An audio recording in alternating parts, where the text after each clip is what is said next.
I don't know if there's any historical facts about what types of houses were here. I'm gonna have to say that over again.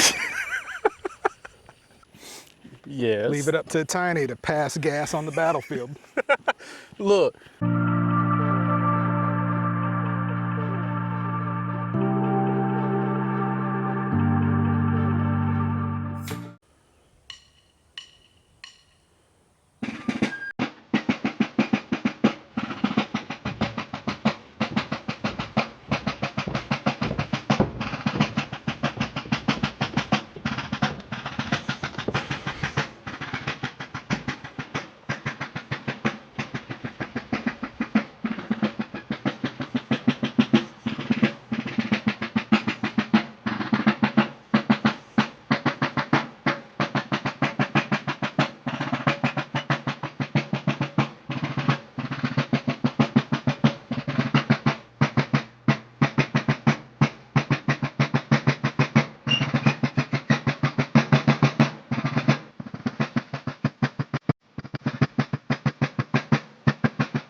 To the right, about face. Prime and load.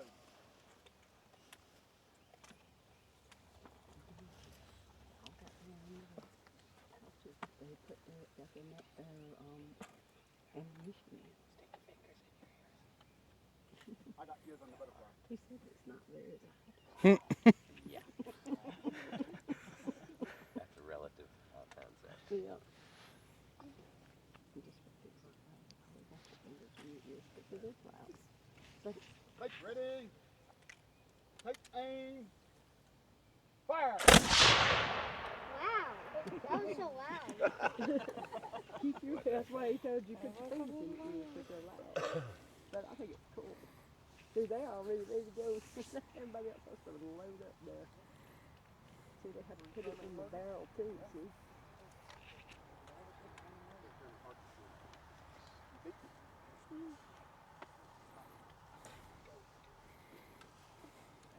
Come on, boys, we're coming in on us.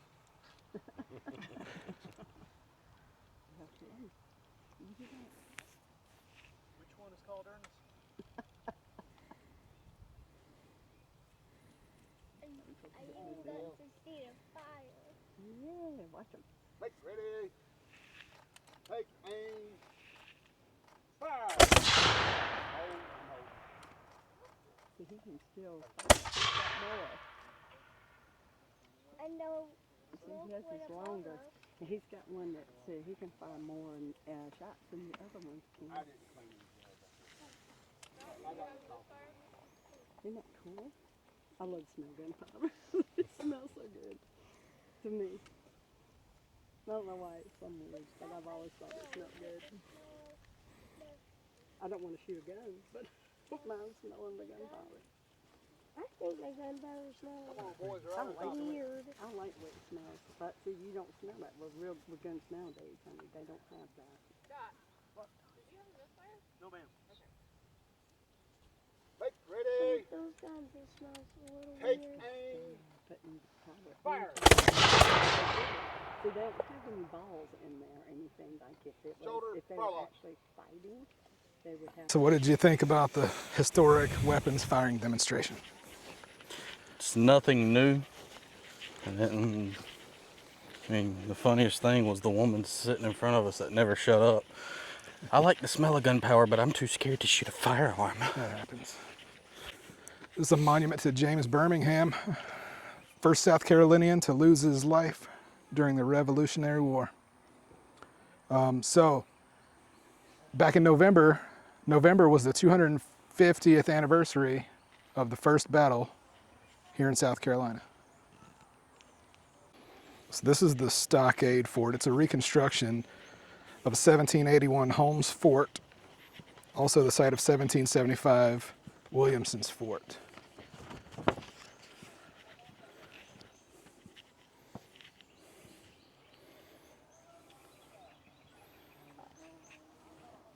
Let's walk through.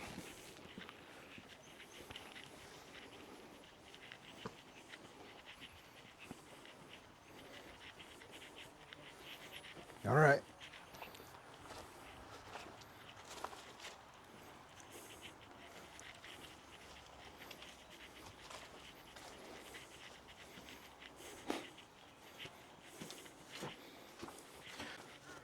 And there's a flagpole right in the middle. No flag on it today. All right, let's get out of here. I don't like the bees. But there's a gun hole right here you could look through.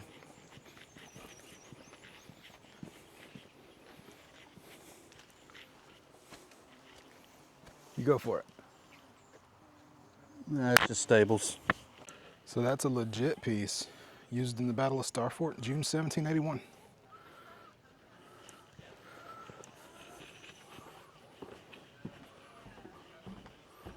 All right, here's a soldier taking aim at the fort on the hill. And then Tiny's gonna get in there and hold the rifle. He's gonna pretend to be a soldier today. Darn. Look at him, he's ready. There's no defense at the fort except for those bees. See another soldier back there in the woods. He looked like he just finished using the restroom. So this sign's telling us that this is the site of the first Southern land battle of the Revolutionary War. The men fighting were all Americans. The Loyalists supported British rule and the Patriots wanted independence from the Crown. So the dates were November 18th through the 21st, 1775. Right here in front of me, this is the Cherokee Path Trail. And it leads down to Star Fort Pond. We're not gonna walk down there today just because it's hot and we don't have a lot of time. But this sign right here tells you all about it. And here's the trail, kind of a map showing you where Star Fort Pond is located. And some birds and rodents and trees and flowers that you might see along the path. And this was a trail that was well worn for the Cherokee as well, a trade path. There's where we are.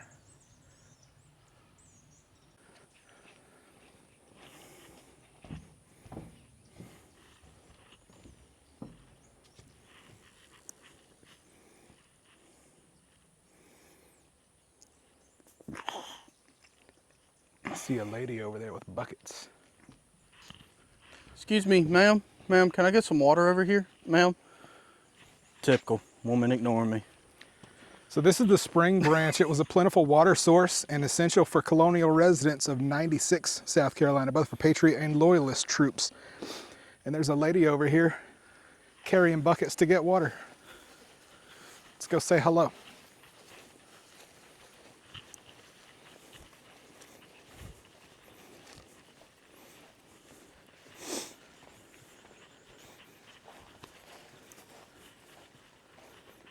Ma'am, are you gonna make it down that hill? There's not much water left today. I think it's all gone from 1775. So on this site was the jail of 96, the jail and the courthouse. You can see back here past this sign, all those markers mark where the jail site was located. After the war, the jail fell into disrepair and its bricks were reused for other purposes. And it's gone now. So that's it. And walking through this trail this way, we're coming up on the town that was here. There were homes, businesses. I think we're going backwards because all the signs are not facing us. Here's a marker. So this was the Southwest Village corner.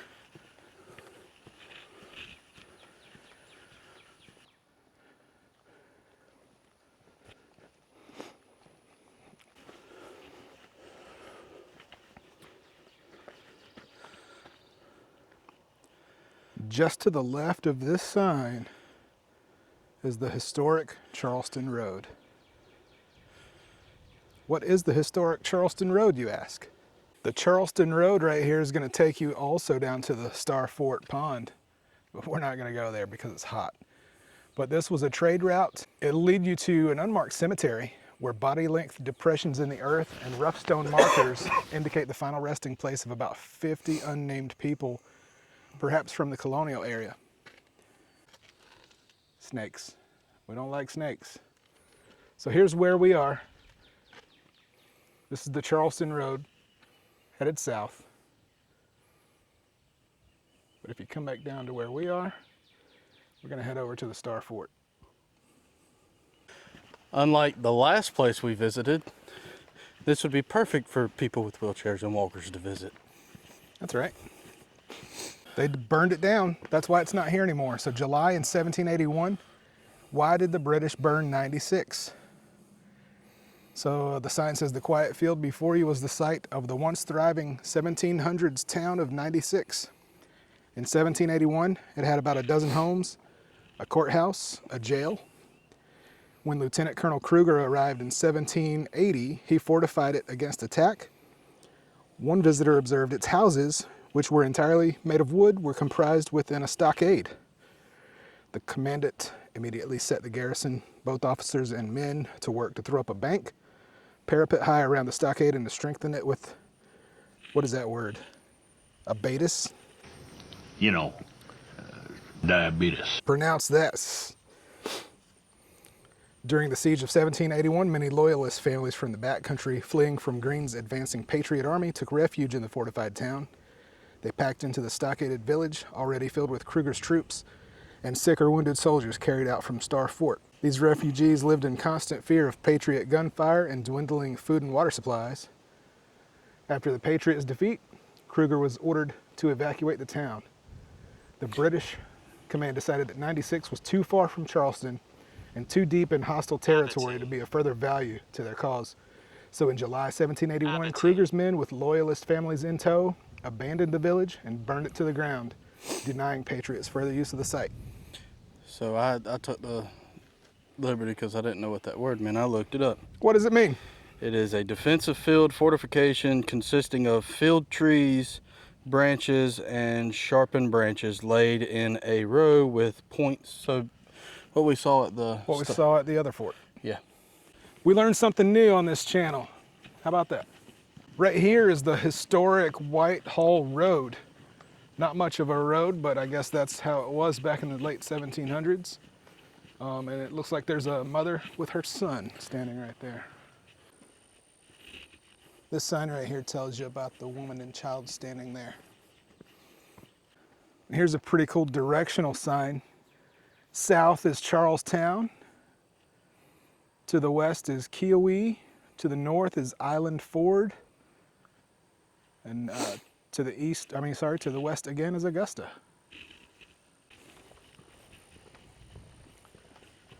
So just imagine all through this area was just a small little town of 96. This was all it was. And here where they've mowed the grass, this is going to be the northwest corner of the village. So I'm going to pan around. This is the northwest corner of the village. Panning down to the south, right past that tree, that's the southwest corner of the village. And then through these trees, right there, is going to be the southeast corner of the village.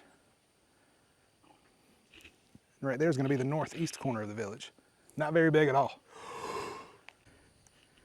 I'm not sure if this is an accurate depiction of what types of homes were here in 96, but this is what it could have looked like.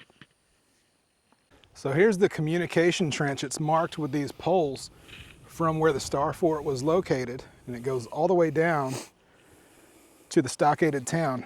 It was not actually covered. It was called the Covered Way, but it was not actually covered. It was used for cover.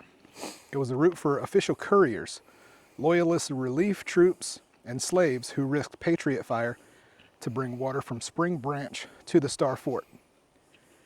And it's only probably 1,000, 2,000 feet. I don't know. No, it was on down there where they were getting water from. 200 yards down that way. It was. It's on the other side of those trees. I think it was going to the stockade over there. Well, the Spring Branch was between the stockade Yeah. and where the village was located, right there. Yeah. This sign is a depiction of what it could have looked like what it may have looked like back in the late 1700s, it is in the shape of a star. So if you were to fly above this, look at this from Google Maps, you would see that it's in the shape of a star. But we can walk through here. Let's walk through and see how big this actually was.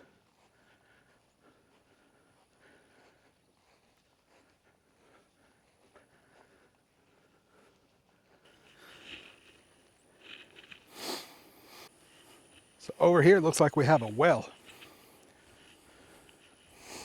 Well, it's a well. So water was crucial to the survivors, to the survival of the men confined to the Star Fort. Town's only water source, Spring Branch, lay well beyond its walls and within range of Patriot fire. Over here we have a cannon.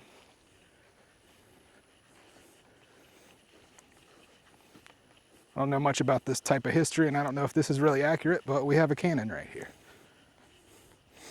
Other than, yeah, that's about accurate. So would this be hitched up to a horse? Or a wagon.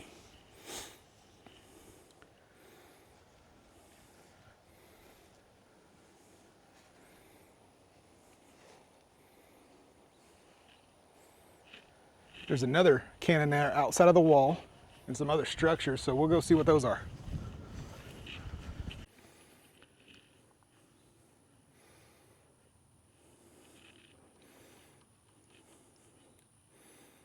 Here's another view of the Star Fort from the north. And here's another marker telling you about some other events that happened here.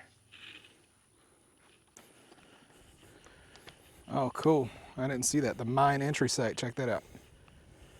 We shall be in the ditch of the enemy's works by tomorrow night or early morning, and the powder is wanting to blow up the works. I beg you will send the powder the moment this reaches you. So I guess this area where they're marking it off, where the grass is not mowed, is going to be the mine entry that was going to go up under Star Fort. You're on camera. I'm on camera? Yeah, look over to your left. Sweet. Trail camera. Take my picture.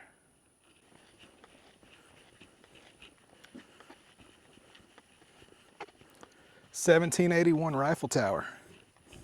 In a single night on June 13th, 1781, a 30-foot tower made of interlocking logs was erected under Kosciuszko's supervision. I hope I pronounced it right. Maybe I didn't.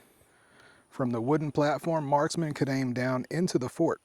The Loyalists responded to this threat by making the walls nearly 3 feet higher. With sandbags, the Loyalists tried unsuccessfully to burn down the tower by firing heated cannonballs. How about that? This one's got bigger tires on it. It's a bigger cannon. Artillery battery. They were trying to take care of Star Fort from out here. I think we're going backwards. We're back in June 1781, the second approach trench.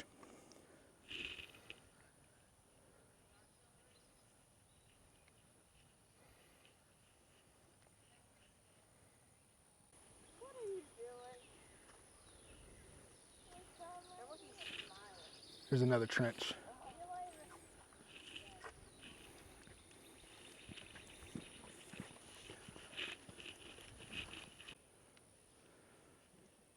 There's a guy there getting ready to load a cannon.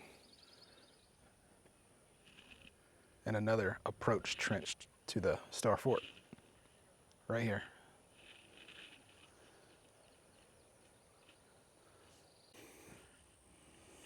On June 1st, 1781, once a parallel was dug, troops could move artillery forward and place cannon in position to batter the enemy garrison. Green's 6-pounders, guns firing 6-pound cannonballs, were placed on wooden platforms that sat on earthen fortifications about 20 feet high and allowed artillerists to fire directly into the Star Fort. These guns were manned by specially trained crews. That's that guy right there.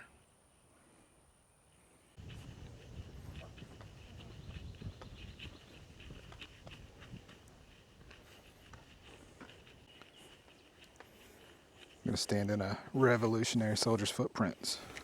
They had small feet. I have small feet.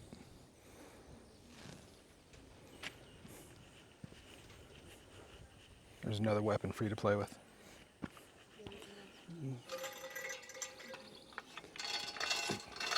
They got it chained to the man. Take it.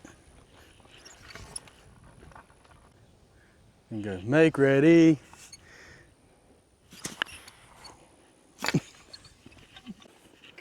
So this one really is accessible. We got ramps. We got ramps for wheelchairs.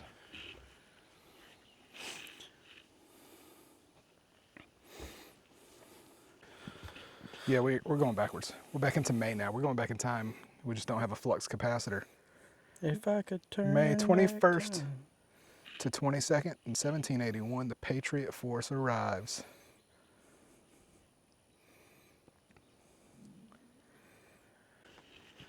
You call dibs on that butterfly? Here's the trail, and I believe this was one of the roads that ran through this area, so the trail kind of intersects with it right here. And then the ramp takes you up to the area going to Star Fort, but the road continues on northward. Maybe this marker tells us about the road. Island Ford Road. It's a colonial route to the backcountry. The earliest roads in '96 were Indian trails used for travel by foot and horse and for hunting. And there's a map and the map key. Yeah, So if you are walking this handicapped accessible route with the paved walkways and you get tired, you can sit down. Not much of a view from here. And you're in the sun.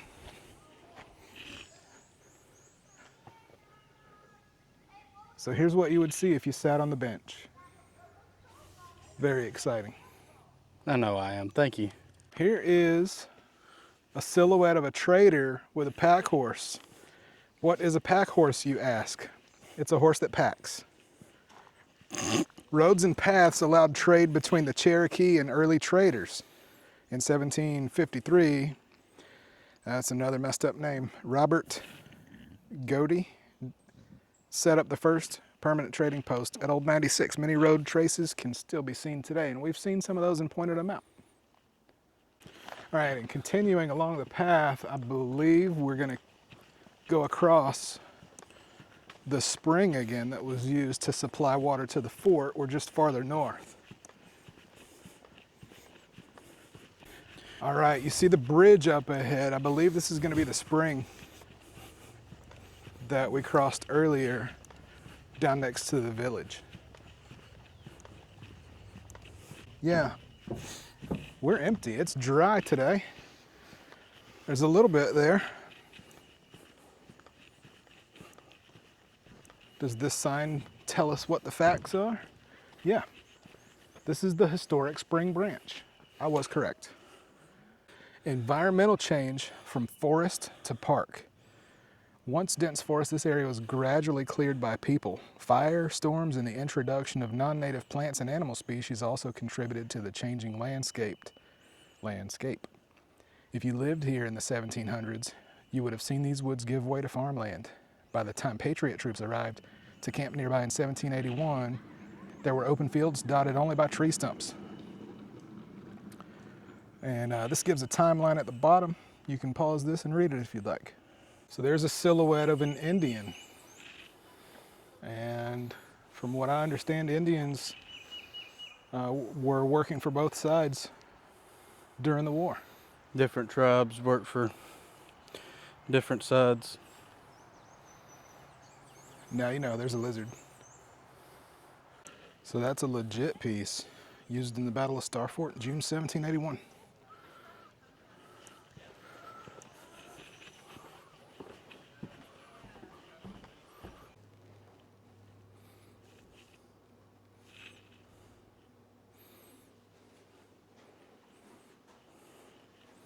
We'll get Ryan his first gun.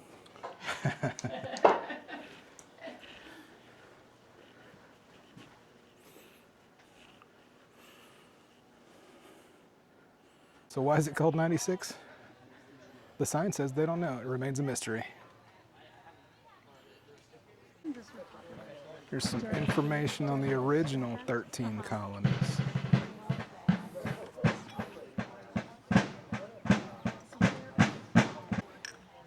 reason I'm asking is The sampler on there was done by her mother when she was a girl. What was it? The sampler, Oh,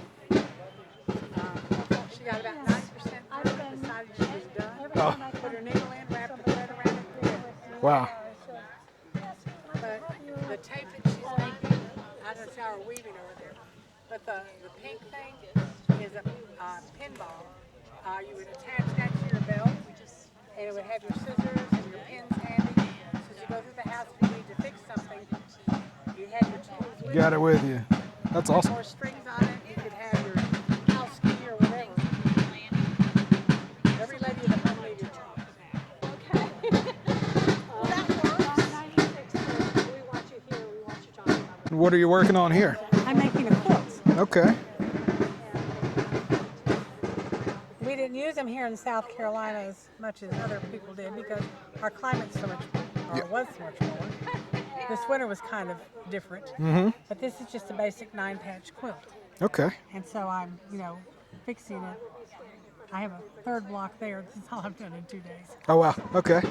But it's all being done by hand, which is, sewing machines didn't come in until right about the time the Civil War did. Okay. So. Let's And, practice writing. Give a shot. You can do some practice with your. You can start with your social security number. So, all right. Yeah, put your mark there. Put your Rob on there. You can't break the out. You can't. Yeah, it's really just being out in the sun, not necessarily with the air of the fire. There you go. There we go. Perfect. Excellent. Nice. Your king appreciates your service. Look at that. Oh, you traitor. Look at that. You traitor. That's all right. They tricked me.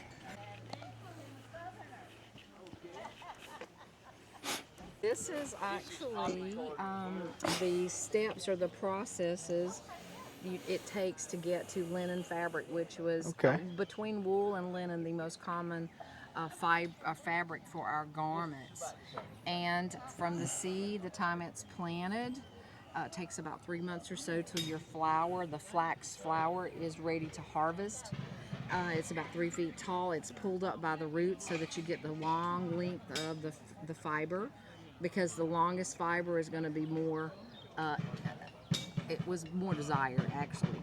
Once it's pulled up, it is put in water, a creek, a pond. They would leave it in to ret, to break down and start the decomposition of the husk that's around it. You see how tough that is?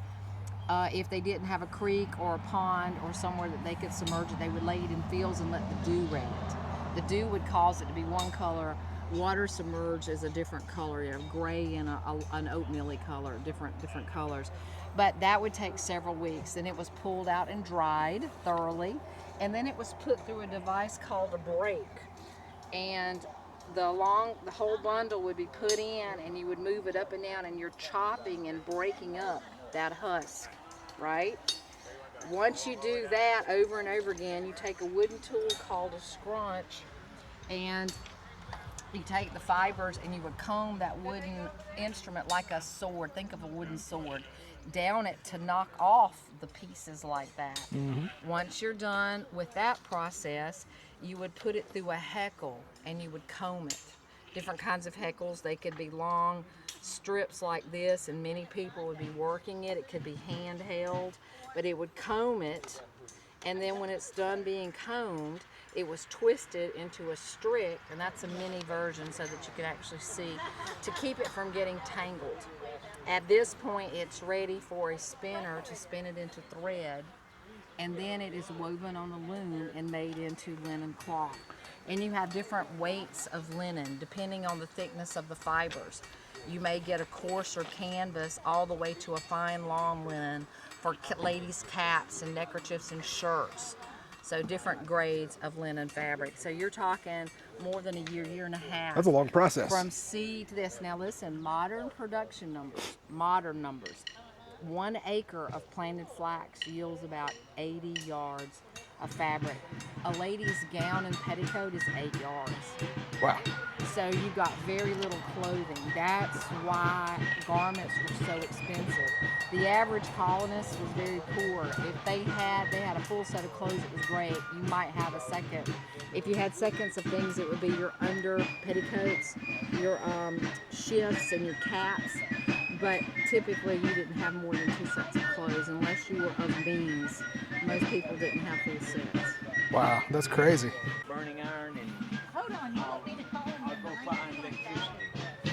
You want me to call him and Check these out. Next year, All carved out of wood. This event, Uh-huh, and I'll let you know if I'm coming or whatever here, and okay.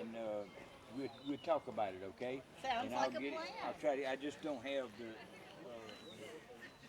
The branding, Yeah. So, Alrighty. Because I'd like to have a nice bushcraft knife, but Have a look around at flag. These are all things my wife and I make ourselves. If you have any questions, pick something up and ask.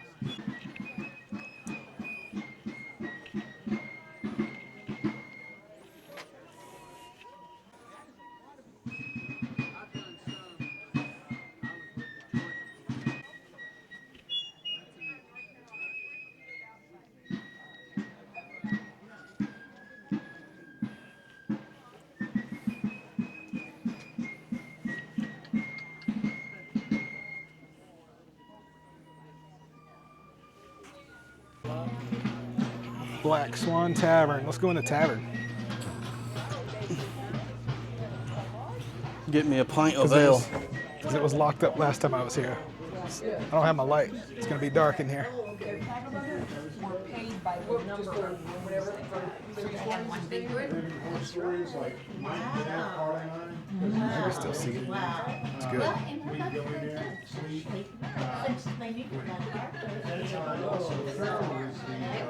Pretty warm over here by the fire. You're welcome, you're welcome. excellent superintendent. And so by the time, he would stay there, in there as well. Okay. And had the showers we could use, well, it used to be just one shower in the maintenance shed. yes. And then Now Eric had built those 3 on the Eric did that? backside. Okay. Mhm. I gotta get those going again. I get, yeah, that's all. He built those, he built those. I think it's at the visitor center. Hey, in hot weather, guess what, we would go get a shower. Walk in the front and out through the back. That's how we do it around here. I said King George was a hack. He deserves to be beheaded. That's what you did? Yep. And then I tried. They caught me. Okay, bye. I'll come back for you later. How you doing? Gentlemen, how we doing? Good. Came to see what was happening over here. Well, I hope it'll be a spoon, It's got a good start. but at the very least, it's mulch. There you go. Good kindling for your fire later. But those turned Nice. out well. Those are great. So, which one's walnut? The darkest I was one. about to say that one. And that one is maple, All right. which is the same kind of tree your pancake syrup comes from. So I just use all hand tools, and they kind of start looking like a piece of firewood. We use Yeah. 18th century style tools. Okay. And, they didn't have sandpaper, but I can get it that smooth without sandpaper. Wow. That's good. What do you use to smooth it with? Same thing they would have used. What's called a cabinet scraper. And so flat surfaces, like if you were John Adams and paid somebody to build you a desk for your law office, they would scrape everything smooth after hand planing it. And so that would be for wide surfaces, and this is for concave surfaces. And so you can almost do with what they had with what we use for sandpaper today, almost. Wow.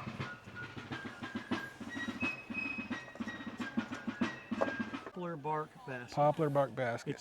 It's one piece basically. Okay. If you get it off the tree in the late spring, early summer, it just pops right off. Any other time of the year, it's a waste. All right, that's it here from 96 National Historic Site. It's a Revolutionary War battlefield, and we saw lots of things today. We walked the trail, we saw the location of the Star Fort, and where an old village was located.